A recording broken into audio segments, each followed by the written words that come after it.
Sa harap ng banta ng bagyong Krising, ipinamalas ng Police Regional Office 5 ang kanilang kahandaan at mabilis na pagtugon upang matiyak ang kaligtasan ng mga mamamayan sa rehiyon ng Bicol. Bago pa man maramdaman ang epekto ng bagyo, nagsagawa na ng mga hakbang ang Pro-5 upang mapaghandaan ito. Kasama sa mga hakbang na ito ang pagpupulong sa mga lokal na pamahalaan at iba pang ahensya upang pag-usapan ang mga contingency plan at pagpapakalat ng impormasyon sa publiko hinggil sa mga dapat gawin bago, habang at pagkatapos ng bagyo. Ang kapulisan ng San Miguel Catanduanes at MDRRMO ay nagsanib puwersa sa pagbibigay ng maagang babala at barangay visitation kaugnay ng bagyong Krising.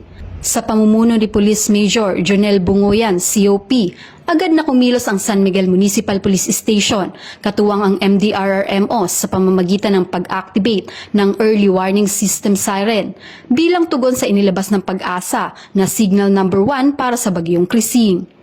Ang hakbang na ito ay bahagi ng maagap na pagpapatupad ng mga hakbanging pangkaligtasan ng bayan ng San Miguel upang bigyang babala ang mga mamamayan, lalo na sa mga lugar na posibleng maapektuhan ng flash floods at pagguho ng lupa. Matapos ang siren activation, nagsagawa ng barangay visitation ang pinagsanib na puwersa ng PNP San Miguel at MDRRMO upang i-assess ang aktwal na kalagayan sa mga komunidad at tiyakin na walang mga insidente ng pagbaha o landslide.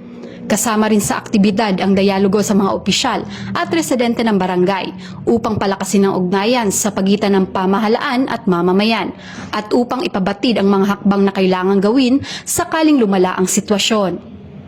Ilang oras matapos ang mga aktibidad, formal nang inalis ng Pag-asa ang Signal Number 1 sa Catanduanes matapos humina ang bagyo at makalabas ng sakop ng lalawigan. Gayunman, patuloy ang panawagan ng pamahalang bayan na manatiling alerto at handa sa anumang biglaang pagbabago ng panahon. Ang kahandaan at mabilis na pagtugon ng Pro-5 sa bagyong Krising ay patunay ng kanilang dedikasyon sa tungkulin at malasakit sa kapakanan ng mamamayan. Sa pamamagitan ng maagang pagpaplano, aktibong pagtugon at pakikipagtulungan sa iba't ibang ahensya, naging matagumpay ang kanilang mga hakbang upang mapanatili ang kaligtasan at kaayusan sa rehiyon ng Bicol. Mula dito sa Bicol Region, ako ang inyong PNN correspondent, Patrolwoman Carmela Panganiban, alagad ng batas, tagataguyod ng Balitang Pulis.